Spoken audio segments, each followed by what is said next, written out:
برادران اسلام و ہمدردان قوم و ملت اور پوری دنیا کے بنی نوع انسانوں، آپ نے تقریریں بہت سنی ہوں گی، لیکچرز اور بھاشن بھی بہت سنے ہوں گے، لیکن آج میں اس پروگرام میں یعنی the truth of world programme میں دنیا کی ایسی صداقتیں پیش کرنے جا رہا ہوں جسے آپ نے آج سے پہلے کبھی کسی بزم میں، کسی محفل، کسی مجلس میں نہ سنی ہوگی۔ ایسی سچائیاں جس کو سن کر آپ دنگ رہ جائیں گے، مگر شرط یہ ہے کہ پہلے آپ میری باتوں کو خوب غور سے سنیں اور انہیں سمجھنے کی کوشش کریں۔ دنیا کے تمام ایمان والے حضرات اس بات کو اچھی طرح جانتے ہیں کہ خالق کائنات نے اس جہاں میں کم و بیش 1,24,000 انبیاء کرام کو مبعوث فرمایا۔ لوگوں کی ہدایت اور نصیحت کے لیے انبیاء کرام کی یہ تعداد ایک اندازے کے مطابق پیش کی جاتی ہے۔ ان کی صحیح تعداد اللہ رب العزت کو ہی معلوم ہے۔ اس جہاں میں انبیاء کرام کی آمد کا سلسلہ حضرت آدم علیہ السلام سے شروع ہوا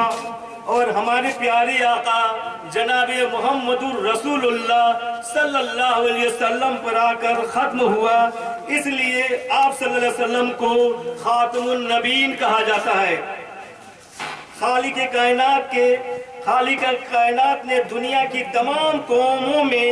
ان کی رشد اور ہدایت کے لیے کسی نہ کسی نبی کو مبعوث فرمایا۔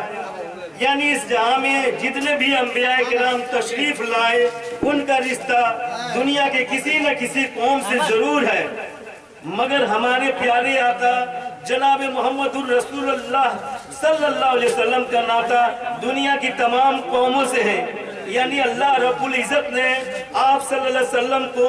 تمام جہان والوں کے لیے رحمت اور رسول بنا کر بھیجا۔ اس لیے آپ صلی اللہ علیہ وسلم کو تمام نبیوں کا سردار کہا جاتا ہے۔ آپ کے آنے سے قبل جتنے بھی انبیاء کرام اس جہاں میں تشریف لائے ان میں سے چند انبیاء کرام کے اسم گرامی آپ حضرات کے سامنے پیش کر رہا ہوں۔ سب سے پہلے اس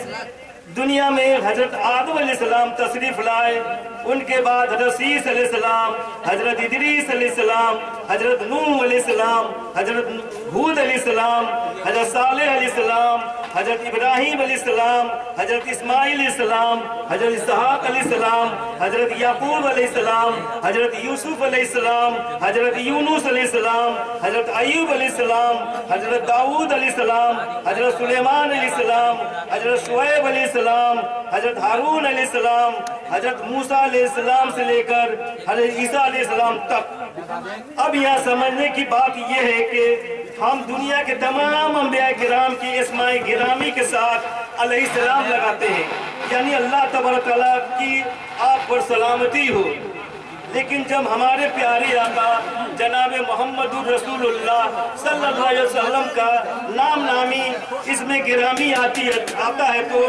ہم صلی اللہ علیہ وسلم کہتے ہیں، یعنی اللہ تبارک تعالیٰ کا آپ پر درود و سلام ہو۔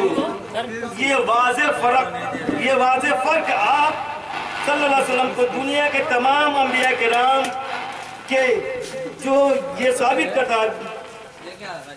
یہ واضح فرق آپ صلی اللہ علیہ وسلم دنیا کے تمام انبیاء سے الگ ہے، جو یہ ثابت کرتا ہے کہ آپ واقعی میں دنیا کے تمام انبیاء کرام کے سردار ہیں۔